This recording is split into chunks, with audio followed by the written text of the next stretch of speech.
Welcome back to Stuff About Tutorials. Today we are talking about how to enable power saving mode on Tecno phones. Why would you want to know how to enable power saving mode on Tecno phones? Well, maybe it is your first time using Tecno Mobile and not sure how to enable power saving mode on Tecno phones. So today I am going to show you how to enable power saving mode on Tecno phones. Check video description and I will try to leave the written instructions. Enabling power saving mode on Tecno phones is quite simple and easy to do, and the process is same for all Tecno devices. Let me show how you will enable power saving mode on Tecno phones. First of all, open setting app in your mobile phone and now scroll down this page until we found battery life option and then click on it.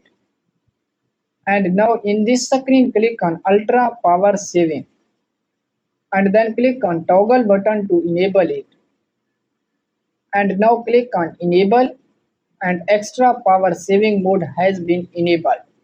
So there you go. If you were wondering how to enable power saving mode on Tecno phone, that is the easiest way I know. If you know another way, please leave a comment below. Be sure to subscribe for more videos.